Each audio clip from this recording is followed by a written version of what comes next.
پختون حصہ جو ہے پاکستان کے ساتھ ملے گا. اور یہ یہاں پر وادی سندھ جس کو اقبال نے کہا ہے کارواں زی وادی دور و دراز آیت بروں، اس جہاں پر خلافت علی منہاج النبوہ کا نظام قائم ہوگا اور یہاں سے فوجیں چلیں گی. نمبر ایک. نمبر دو، عرب کے ریگزار میں 15ویں صدی کے مجدد کا ظہور ہو جائے گا.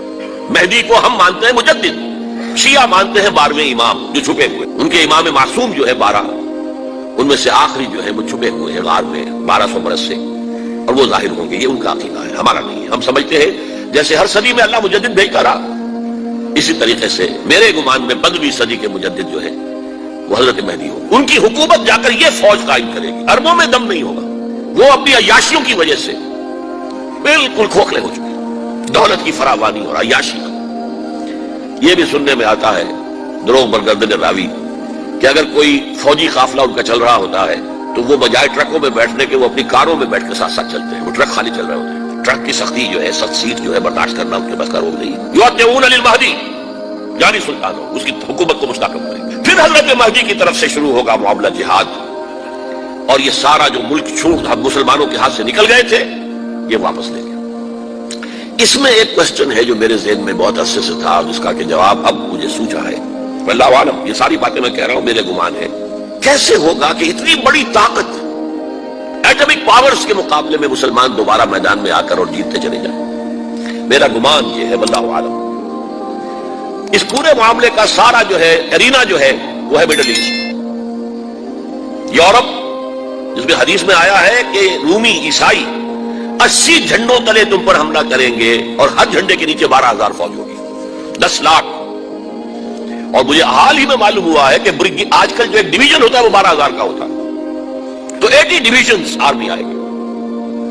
لیکن معلوم ایسا ہوتا ہے کہ روس، چائنا، جاپان اور میرے خیال میں انڈیا بھی یہ نیوٹرل رہیں گے. نمٹ لو آپس میں. تم ابراہیمی قوموں کا جھگڑا ہے نا کہ فلسطین کس کا ہے، مسلمان کہتے ہیں ہمارا ہے، یہودی کہتے ہیں ہمارا، عیسائی کہتے ہیں ہمارا.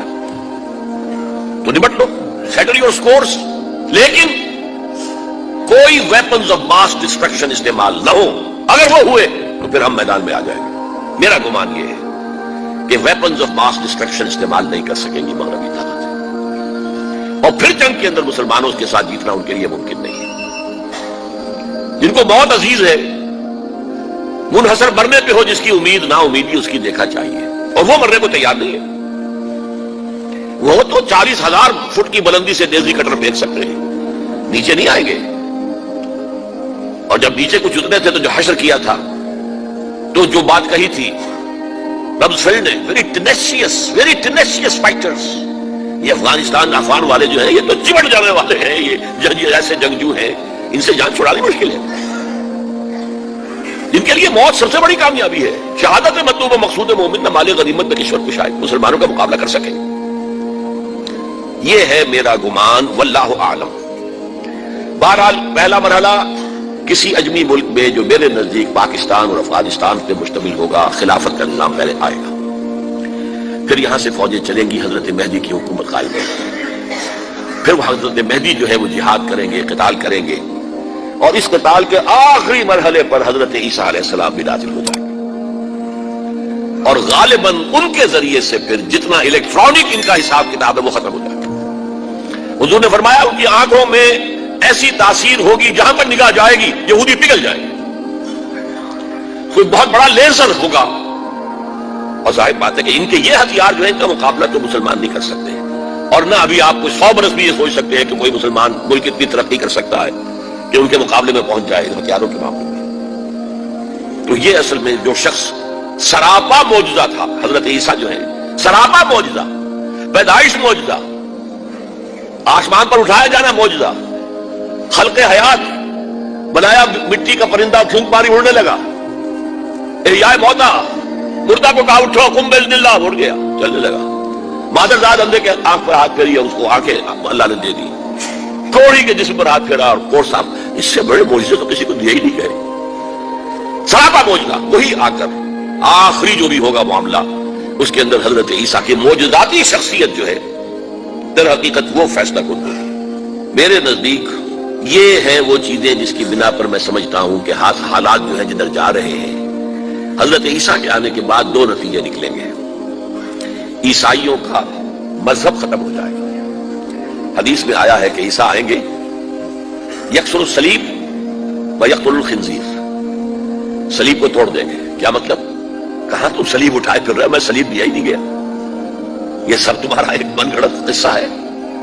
مجھے تو اللہ نے پہلے اٹھا لیا تھا. وما قتلوہ وما صلبوہ، صلیب ہی پر کھڑی ہوئی ہے عیسائیت ساری کی ساری.